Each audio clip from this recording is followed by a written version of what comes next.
How's it going, guys? My name is Jerry with Acidic Auto Detailing, and today we're here in Norwalk, California, working on a vehicle. First time client, but it's a referral from another client. So I worked on this client's son's car. So now I'm working on his mom's car.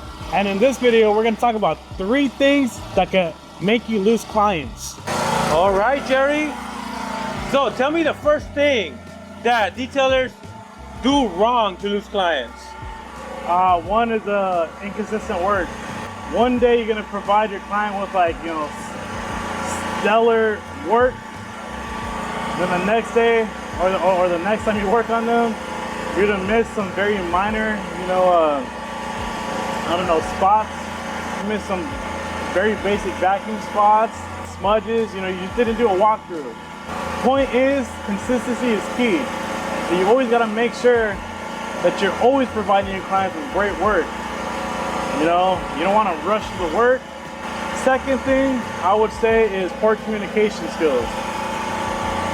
Now that you're running a business, you have to be able to time manage. When it comes to communicating with your clients, you got to make sure that you're replying to them in a timely manner.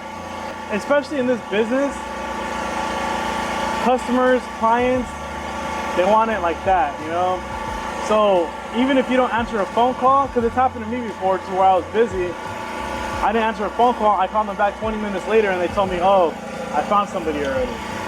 All right, Jerry, so the first thing you said, we're going back a little bit.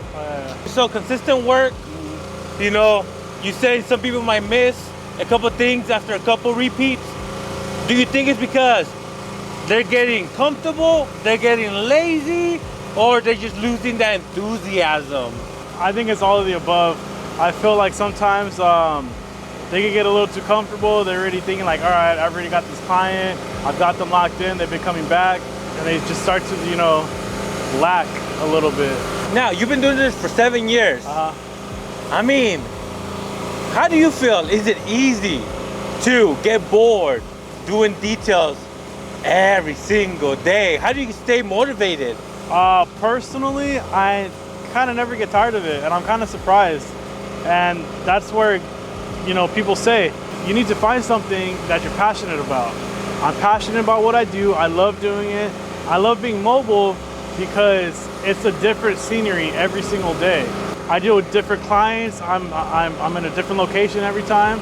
Sometimes the only thing that I do feel is me getting burnt out sometimes.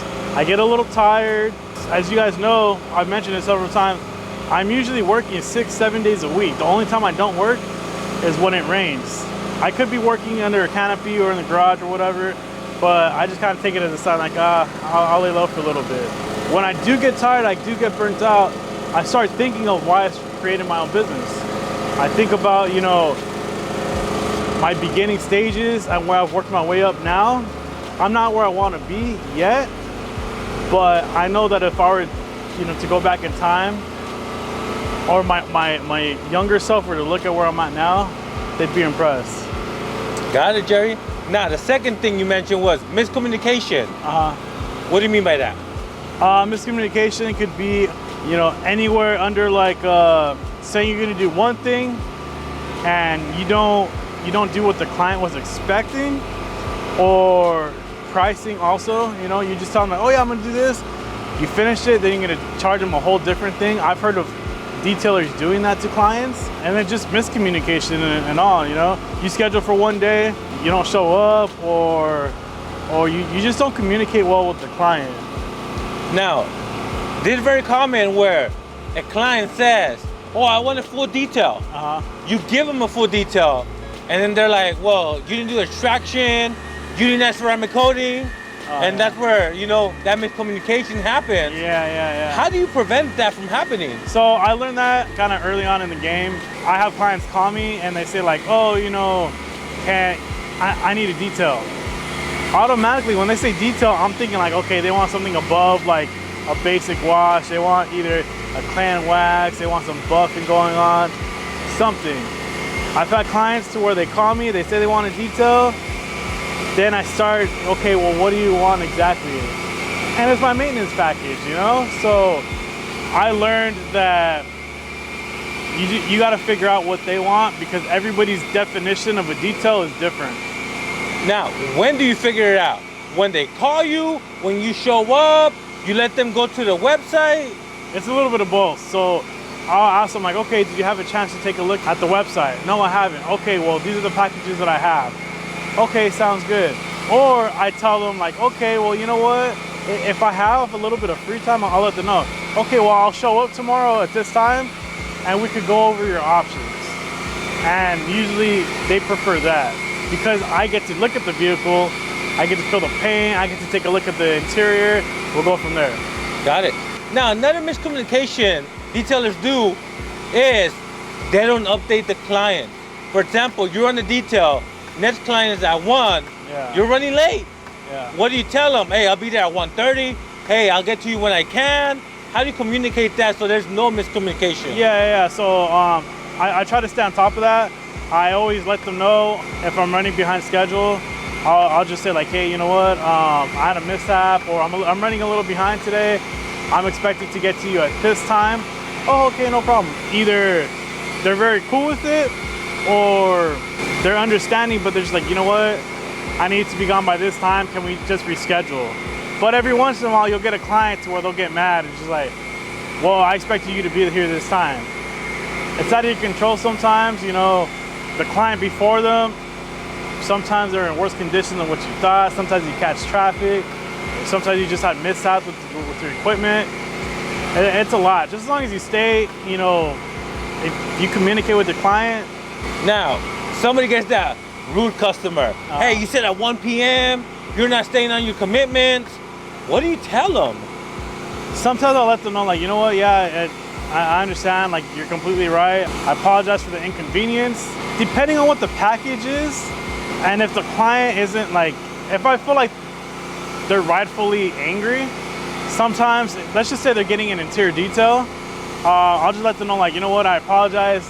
Next time we see you, we'll throw in a free exterior wash on us. That usually gets the job done. They're usually happy with that. Or sometimes you get clients to where they just want to prove a point and there's no winning, then just take the L and just carry on. Take the L and do the detail. Take the L and be like, you know what? I'm sorry, you're gonna have to find somebody else. Nah, not even I'm sorry you have to find somebody else. It's just sometimes they want to make it known, like, you know what? You were late, I'm not happy, I'm just gonna go with somebody else. I'm not gonna beg the client, you know? It's just, okay, I apologize, I understand. Keep it professional and you just keep on moving on. All right, guys, and lastly, third thing, keep it professional. Don't be too friendly, and what I mean by this is, you know, learn to keep like that business and personal relationship, you know, separate. There are some clients to where, you know, you're gonna try to be a little too friendly. Some of them might, you know, mistake it for flirting. I actually hear of some detailers actually hitting on their clients a lot, and it just makes them feel uncomfortable, you know? Some people may see it as like, oh, no, I got game, or no, like it works. The thing is though, is you're potentially burning that bridge. Let's just say things go wrong, they're just not gonna call you back. I'd rather keep a potential, you know, returning client and keep that money coming in versus burning that bridge. For example, this customer, you got it because you work with the son, right? Yeah. So I've worked on the son's car before. He eventually called me up and he was like, hey man, my mom's car needs to get detailed, and we went over the options and now we're here. Imagine if you would have burnt that bridge. Exactly. By crossing that line. Yep. But, you know, flirting, okay, that's very easy to not do. But what about when the customer wants to become your friend, invites you to the carne asada, to the birthday? Where do you draw the line right there?